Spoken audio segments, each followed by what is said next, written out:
Ang sulat ni Pablo sa mga taga-Galacia. Galacia, Kabanata 1. Si Pablo, na apostol, hindi mula sa mga tao, ni sa pamamagitan man ng tao, kundi sa pamamagitan ni Jesucristo at ng Diyos Ama, na siyang sa Kanya ay muling bumuhay, at ang lahat ng mga kapatid na mga kasama ko sa mga iglesia ng Galacia.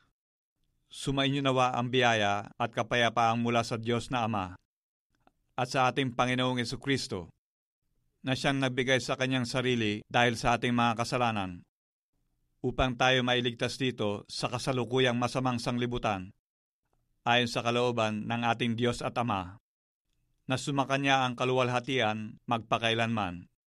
Siya nawa. Ako'y namamangha na kay dalin ninyo nagsilipat sa ibang ebanghelyo buhat sa tumawag sa inyo sa biyaya ni Kristo, na ito'y hindi ibang ebanghelyo, kundi mayroong ilan na sa inyo'y nagsisiligalig at nangag-iibig na pasamain ang ebanghelyo ni Kristo. Datapwat kahimat kami, o isang anghel na mula sa langit, ang mangaral sa inyo ng anumang ebanghelyo na iba sa aming ipinangangaral sa inyo ay matakwil. Ayon sa aming sinabi ng una, ay muling gayon ang aking sinasabi ngayon. Kung ang sino man ay mangaral sa inyo ng anumang ebanghelyo na iba kaysa inyong tinanggap na, ay matakwil.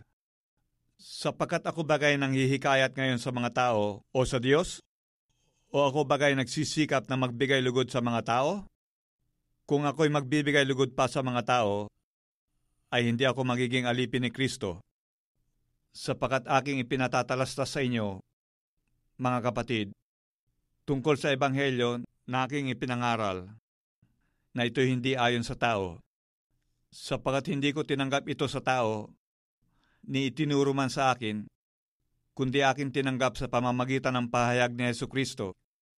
Sapagkat inyong nabalitaan ang aking pamumuhay ng nakaraang panahon sa relihiyon ng mga Hudyo, kung paano ang aking iniuusig na malabis at nilipol ang iglesia ng Diyos.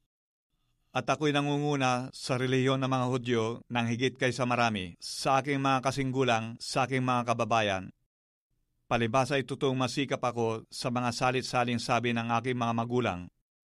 Ngunit nang magalingin ng Diyos na siyang sa akin ay nagbukod, buhat pa sa tiyan ng aking ina, at ako'y tawagin sa pamamagitan ng kanyang biyaya, na ihayag ang kanyang anak sa akin, upang siya ay aking ipangaral sa gitna ng mga hintil. Pagkarakay, hindi ako sumangguni sa laman at sa dugo. Niinahon ko man sa Jerusalem silang mga apostol na nangauna sa akin, kundi sa Arabia ako naparoon, at muling nagbalik ako sa Damasco. Nang makaraan nga ang 3 taon, ay umahon ako sa Jerusalem upang dalawin si Cephas, at natira akong kasama niyang 15 araw. Ngunit wala akong nakita sa mga ibang apostol, maliban na kay Santiago na kapatid ng Panginoon. Tungkol nga sa mga bagay na isinusulat ko sa inyo, narito, sa harapan ng Diyos, hindi ako nagsisinungaling. Pagkatapos ay naparoon ako sa mga lupain ng Syria at Sicilia, at hindi pa ako nakikilala sa mukha ng mga iglesia ng Judea na pawang kay Kristo. Kundi ang kanila lamang naririnig na pinag-uusapan ay, yung umuusig sa atin ng una, ngayon nangangaral ng pananampalataya, na ng ibang panahon ay kanyang sinisira, at kanilang niluluwalhati ang Diyos sa akin. Galacia, Kabanata 2. Nang makaraan nga ang 14 na taon, ay umahon ako muli sa Jerusalem na kasama si Bernabe. At isinama ko rin naman si Tito, at ako'y umahon dahil sa pahayag, at isinaysay ko sa harapan nila ang ebanghelyo na aking ipinangangaral sa gitna ng mga hintil. Datapwat, sa harapan ng mga may dangal ay sa lihim. Baka sa anumang paraan ako'y tatakbo o tumakbo na walang kabuluhan. Datapwat, maging si Tito man nakasama ko, bagamat Grego, ay hindi napilit na patuli. At yaon ay dahil sa mga hindi tunay na kapatid na ipinasok ng lihim, na nagsipasok ng lihim upang tiktikan ang aming kalayaan, na taglay namin kay Kristo Jesus upang kami ilagay nila sa pagkaalipin. Sa mga yaon ay hindi kami napahinuod na supilin kami kahit isang oras upang ang katotohanan ng Ebanghelyo ay manatili sa inyo. Datapwat ang mga wari may dangal ng kaunti, maging anuman sila, ay walang anuman sa akin. Ang Diyos ay hindi tumatanggap ng anyo ninuman. Silang may dangal, sinasabi ko, ay hindi nagbahagi sa akin ng anuman, kundi bagkos nang makita nila na sa akin ay pinagkatiwala ang Ebanghelyo ng di pagtutuli, gaya rin naman ng pagkakatiwala kay Pedro ng Ebanghelyo ng pagtutuli. Sapagat ang naghanda kay Pedro sa pagkaapostol sa pagtutuli ay naghanda rin naman sa akin sa pagkaapostol sa mga hintil. At nang makita nila ang biyaya sa akin ay pinagkaloob, ang mga kanang kamay ng pakikisama ay ibinigay sa akin at kay Bernabe, ni Santiago at ni Cephas at ni Juan. Sila na mga inaaring haligi upang kami ay magsiparoon sa mga hintil at sila'y sa pagtutuli. Ang kanila lamang hinihiling ay aming alalahanin ang mga dukha na ang mga bagay ring ito'y aking pinagsisikapang gawain. Ngunit nang dumating si Cephas sa Antioquia, ay sumalangsang ako sa kanya ng mukhaan, sapagkat siya'y nararapat hatulan. Sapagkat bago nagsidating ang ilan mula kay Santiago, ay nakisalo siya sa mga hintil, ngunit nang sila'y magsidating na, siya'y umurong at humiwalay sa mga hintil. Palibhasa'y natatakot sa mga sa pagtutuli, at ang mga ibang Hudyo ay nangagpakunwari rin namang kasama niya. Ano pat pati si Bernabe ay nabuyo sa kanyang pagkukunwari. Ngunit nang aking makita na hindi sila nagsisilakad ng matuwid ayon sa katotohanan ng Ebanghelyo, sinabi ko kay Cephas sa harapan nilang lahat, kung ikaw, na Hudyo, ay namumuhay gaya ng mga hintil at di gaya ng mga Hudyo, bakit mo pinipilit ang mga hintil na mamuhay na gaya ng mga Hudyo? Tayo'y mga Hudyo sa katutubo at hindi mga makasalanang hintil. Bagamat naaalaman na ang tao ay hindi inaaring ganap sa mga gawang ayon sa kautusan, maliban na sa pamamagitan ng pananampalataya kay Hesukristo, tayo rin ay nagsisampalataya kay Kristo Jesus, upang tayo'y ariing ganap sa pamamagitan ng pananampalataya kay Kristo, at hindi dahil sa mga gawang ayon sa kautusan, sapagkat sa mga gawang ayon sa kautusan ay hindi aariing ganap ang sinumang laman. Ngunit kung samantalang ating pinagsisikapan na tayo ariing ganap kay Kristo, ay tayo rin naman ay mga sumpungang mga makasalanan, si Kristo baga ay ministro ng kasalanan? Huwag nawang mangyari. Kung aking muling itayo ang mga bagay na aking sinira, sa aking sarili ay pinatutunayan ko na ako'y swail, sapagkat ako sa pamamagitan ng kautusan ay namatay. Sa kautusan, upang ako'y mabuhay sa Diyos. Ako'y napako sa krus na kasama ni Kristo, at hindi na ako ang nabubuhay, kundi si Kristo ang nabubuhay sa akin. At ang buhay na ikinabubuhay ko ngayon sa laman ay ikinabubuhay ko sa pananampalataya. Ang pananampalataya na ito'y sa anak ng Diyos, na sa akin ay umiibig at ibinigay ang kanyang sarili dahil sa akin. Hindi ko niwawalan ng halaga ang biyaya ng Diyos, sapagkat kung sa pamamagitan ng kautusan ay ang katwiran, kung gayoy si Kristo ay namatay ng walang kabuluhan. Galacia, Kabanata 3. O mga mangmang na taga-Galacia, sino ang mga nagsigayuma sa inyo na sa harapan ng inyong mga mata ay si Jesucristo na napakaw sa krus ay maliwanag na inihayag? Ito lamang ang ibig kong maalaman sa inyo. Tinanggap ba ninyo ang Espiritu sa pamamagitan ng mga gawang ayon sa kautusan o sa pamamagitan ng pakikinig ng tungkol sa pananampalataya? Napakamangmang na baka kayo? Kayo nagpasimula sa Espiritu, ngayon na nagpapakasakdal kayo sa laman? Tiniis ba ninyong walang kabuluhan ang lubhang maraming mga bagay?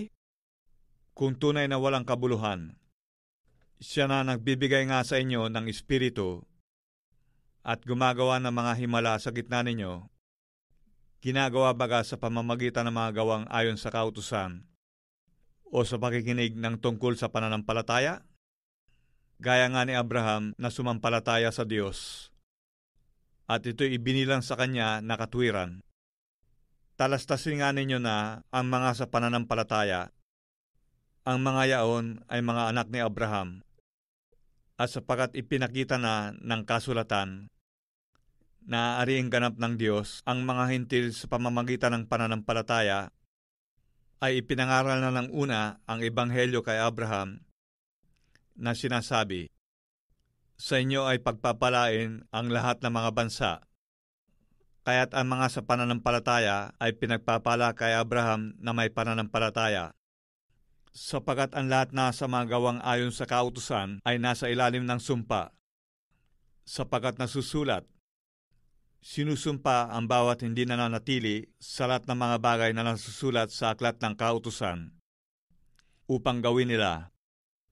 Maliwanag nga na sino man ay hindi inaaring ganap sa kautusan sa harapan ng Diyos, sapagkat ang ganap ay mabubuhay sa pananampalataya, at ang kautusan ay hindi sa pananampalataya, kundi ang gumaganap ng mga yaon ay mabubuhay sa mga yaon. Sa sumpa ng kautusan ay tinubos tayo ni Kristo, na naging sumpa sa ganang atin, sapagkat nasusulat, sinusumpa ang bawat binibitay sa punong kahoy, upang sa mga hintil ay dumating ang pagpapala ni Abraham na kay Kristo Jesus, upang sa pamamagitan ng pananampalataya ay tanggapin natin ang pangako ng Espiritu. Mga kapatid, nagsasalita ako ayon sa kaugalian ng mga tao, bagamat ang pakikipagtipan ay gawa lamang ng tao. Gayon may pagka pinagtibay, sino man ay hindi makapagpapawalang kabuluhan o makapagdaragdag man. Ngayon kay Abraham nga sinabi ang mga pangako, at sa kanyang binhi, hindi sinasabi ng Diyos at sa mga binhi na gaya baga sa marami, kundi gaya sa iisa lamang, at sa inyong binhi na si Kristo. Ito nga ang aking sinasabi, ang isang pakikipagtipang pinagtibay na ng una ng Diyos ay hindi mapawalang kabuluhan ng kautusan, na sumipot ng makaraan ang 430 taon, anupat upang pawalang kabuluhan ang pangako, sapagkat kung ang mana ay sa pamamagitan ng kautusan, ay hindi na sa pamamagitan ng pangako. Datapwat, ipinagkaloob ng Diyos kay Abraham sa pamamagitan ng pangako. Ano nga ang kabuluhan ng kautusan? Idinagdag dahil sa mga pagsalangsang, hanggang sa pumarito ang binhi na siyang pinangakuan, at ito'y iniutos sa pamamagitan ng mga anghel sa kamay ng isang tagapamagitan. Ngayon, ang isang tagapamagitan ay hindi tagapamagitan ng iisa, datapwat ang Diyos ay iisa. Ang kautusan nga baga ay laban sa pangako ng Diyos? Huwag nawang mangyari. Sapagkat kung ibinigay sana ang isang kautusang may kapangyarihang magbigay buhay, tunay ngang ang katwiran sana ay naging dahil sa kautusan. Datapwat, kinulong ng kasulatan ang lahat ng mga bagay sa ilalim ng kasalanan, upang ang pangako sa pamamagitan ng pananampalataya kay Jesucristo ay maibigay sa mga nagsisisampalataya. Ngunit bago dumating ang pananampalataya, ay nabibilanggo tayo sa ilalim ng kautusan, na nakukulong tayo hanggang sa pananampalataya ay papahayag pagkatapos. Anupat ang kautusan ay siyang naging tagapagturo natin upang ihatid tayo kay Kristo, upang tayo aaring ganap sa pamamagitan ng pananampalataya. Datapwat, ngayon dumating na ang pananampalataya, ay wala na tayo sa ilalim ng tagapagturo, sapagkat kayong lahat ay mga anak ng Diyos sa pamamagitan ng pananampalataya kay Kristo Jesus. Sapagat ang lahat na sa inyo ay binautismoan kay Kristo ay ibinihis si Kristo.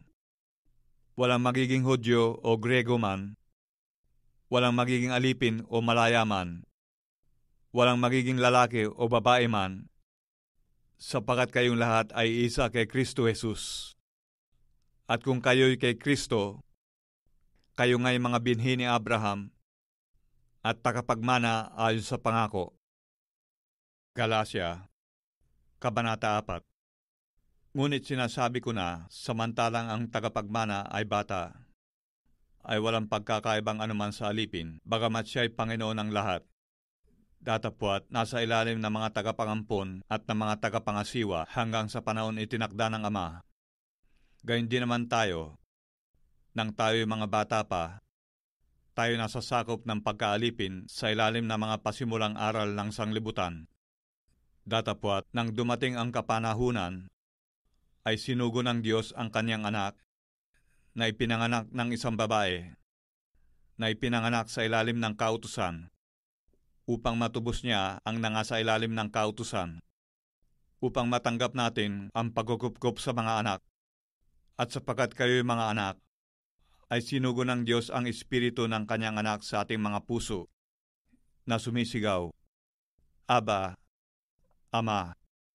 Ano pat hindi ka na alipin, kundi anak. At kung anak, ay tagapagmana ka nga sa pamamagitan ng Diyos. Gayunman, ng panahong yaon, sa hindi ninyo pagkakilala sa Diyos, kayo nasa pagkaalipin ng sa katutubo ay hindi sa mga Diyos. Datapwat, ngayong yamang nakikilala na ninyo ang Diyos, o ang lalong mabuting sabihin, kayo nakikilala ng Diyos. Bakit muling nangababalik kayo doon sa mahina at walang bisang mga pasimulang aral, na sa mga yao'y ninanasan ninyong magbalik sa pagkaalipin? Ipinangingili ninyo ang mga araw, at mga buwan, at mga panahon, at mga taon. Ako'y natatakot tungkol sa inyo, baka sa anumang paraan ay nagpagal ako sa inyo ng walang kabuluhan. Ipinamamani ko sa inyo, mga kapatid, na kayo'y mga agsitulad sa akin, sapagat ako'y katulad din ninyo, wala kayong ginawa sa aking anumang kasamaan. Datapwat, nalalaman ninyo na dahil sa sakit ng laman, ay pinangaral ko sa inyo ang ebanghelyo ng pasimula. At yaong sa inyo isang tukso sa akin laman ay hindi ninyo inalipusta, ni itinakwil man, kundi ako'y tinanggap ninyo tulad sa isang anghel ng Diyos, tulad kay Kristo Jesus. Saan nga naroon yaong inyong kapalaran? Sapagat pinatutuhanan ko sa inyo na kung mangyayari, ay inyong dinukit sana ang inyong mga mata at ibinigay sa akin. Kaya nga ako bagay naging kaaway ninyo sa pagsasabi ko sa inyo ng katotohanan. May nangagmamalasakit sa inyo sa hindi mabuting akala, subalit ang ibig nila ay ihiwalay kayo upang ipagmalasakit ninyo sila. Datapwat, mabuti ang ipagmalasakit sa mabuting bagay sa lahat ng panahon. At hindi lamang samantalang ako'y kaharap ninyo, malilit kong mga anak, na muli kong ipinagdarandam sa panganganak hanggang si Kristo ay mabadha sa inyo. Datapwat, ibig kong makaharap ninyo ako ngayon at baguhin ang aking tinig, sapagat ako'y nag-aalinlangan tungkol sa inyo. Sabihin ninyo sa akin, kayo nagsisipagnasang mapasailalim ng kautusan. Hindi ba ninyo naririnig ang kautusan?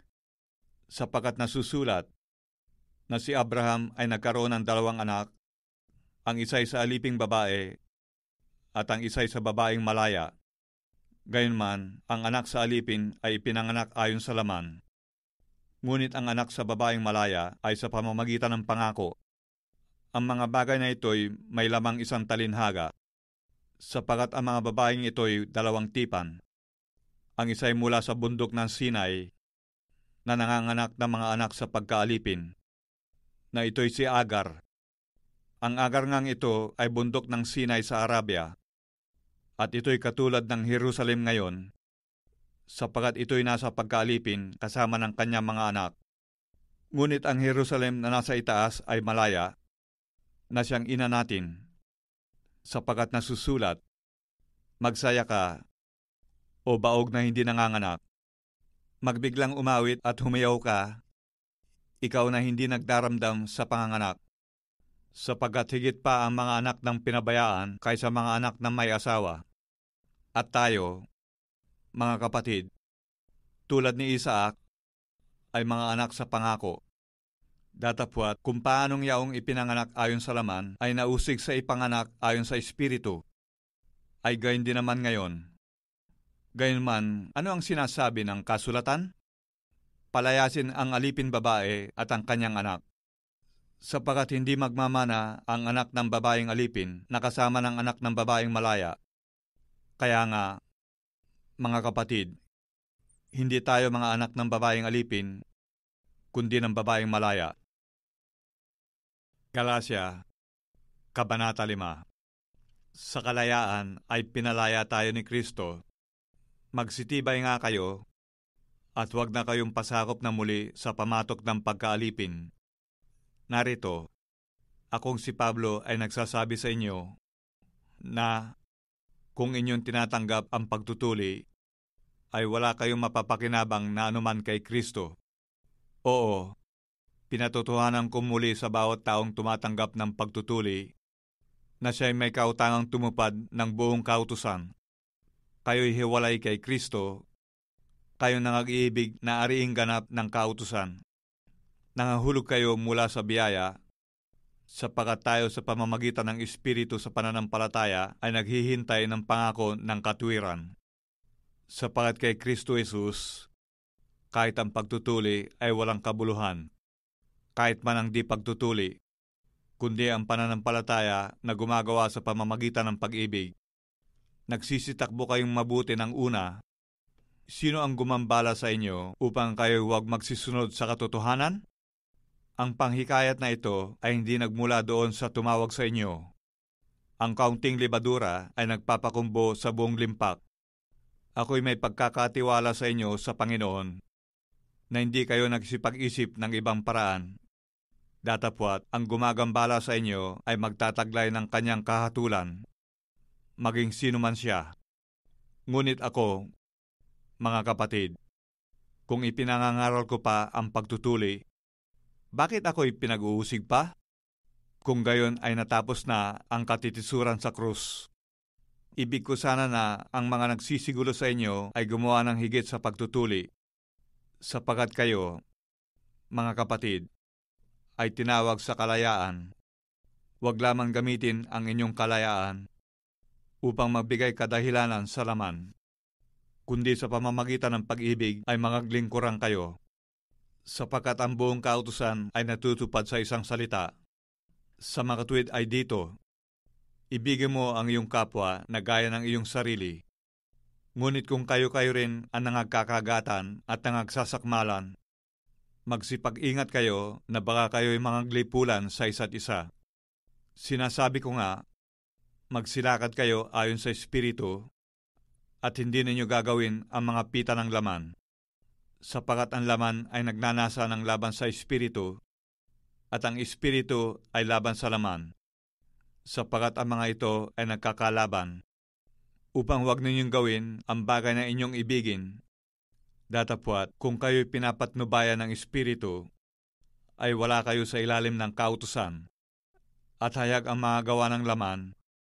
Sa makatuwid ay ang mga ito: pakikiapid, karumihan, kalibugan, pagsamba sa Diyos-Diyosan, pangkukulam, mga pagtataniman, mga pagtatalo, mga paninibugho, mga pagkakaalitan, mga pagkakampi-kampi, mga pagkakabahabahagi, mga hidwang pananampalataya, mga kapanaghilian, mga paglalasing, mga kalayawan, at ang mga katulad nito. Tungkol sa mga bagay na ito ay aking pinagpapaunang ipaalala sa inyo, tulad sa aking pagpapaalala ng una sa inyo, na ang mga nagsisigawan ng gayong mga bagay ay hindi nagsisipagmana ng kaharian ng Diyos. Datapwat, ang bunga ng Espiritu ay pag-ibig, katuwaan, kapayapaan, pagpapahinuhod, kagandahan loob, kabutihan, pagtatapat, kaamuan, pagpipigil. Laban sa mga gayong bagay ay walang kautusan. At ipinako sa krus ng mga nakay Kristo Jesus ang laman na kasama ang mga masasamang pita at mga kahalayan nito. Kung tayo nangabubuhay sa pamamagitan ng Espiritu, ay mangagsilakad naman tayo ayon sa Espiritu. Huwag tayong maging mga palalo na tayo-tayo'y mga mumungkahian sa isa't isa, nangag-iinggitan sa isa't isa. Galacia, Kabanata 6. Mga kapatid, kung ang sino man ay masumpungan sa anumang pagsuway, kayo mga sa Espiritu, ay inyong papanumbalikin ang gayon sa Espiritu ng kahinhinan, na inyong pagwariin ang inyong sarili, baka ikaw naman ay matukso.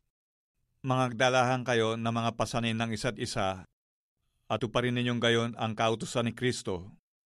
Sapagat kung ang sino man ay nag-aakala na siya ay may kabuluhan, bagamat siya ay walang kabuluhan, ang kanyang sarili ang dinadaya niya. Ngunit siya sa atin ang bawat isa ang kanyang sariling gawa, at kung magkagayon ay magkakaroon siya ng kanyang kapurihan tungkol sa kanyang sarili lamang, at hindi tungkol sa kapwa, sapagat ang bawat tao ay magpapasan ng kanyang sariling pasan. Datapwat, ang tinuturuan sa aral ng Diyos ay makidamay doon sa nagtuturo sa lahat ng mga bagay na mabuti. Huwag kayong padaya. Ang Diyos ay hindi napabibiro, sapagat ang lahat na inihasik ng tao ay siya namang aanihin niya, sapagat ang naghahasik sa kanyang sariling laman ay sa laman mag-aani ng kasiraan. Datapwat, ang naghahasik ng sa Espiritu ay sa Espiritu mag-aani ng buhay na walang hanggan. At huwag tayo mga pagod sa paggawa ng mabuti, sapagat sa kapanahunan ay magsisipag-ani tayo, kung hindi tayo mga hihimagod. Kaya nga, samantalang tayo may pagkakataon, ay magsigawa tayo ng mabuti sa lahat, at lalong-lalo na sa mga kasambahay sa pananampalataya. Tignan nyo kung gaanong kalalaking mga titik ang isinulat ko sa inyo ng aking sariling kamay. Yung lahat na may ibig magkaroon ng isang mabuting anyo sa laman, ay siyang pumipili sa inyo ng mga tuli, upang huwag lamang silang pag-usigin dahil sa krus ni Kristo. Sapagat yung mga nangatuli na ay hindi rin nagsisitupad ng kautusan. Ngunit ibig nilang kayo'y ipatuli, upang sila'y mga mapuri sa inyong laman. Datapwat, malayo nawa sa akin ang pagmamapuri, maliban na sa krus ng ating Panginoong Jesucristo. Nasa pamamagitan niya ang sanglibutan ay napako sa krus sa ganang akin, at ako'y sa sanglibutan, sapagat ang pagtutuli ay walang anuman, kahit man ang di pagtutuli, kundi ang bagong nilalang.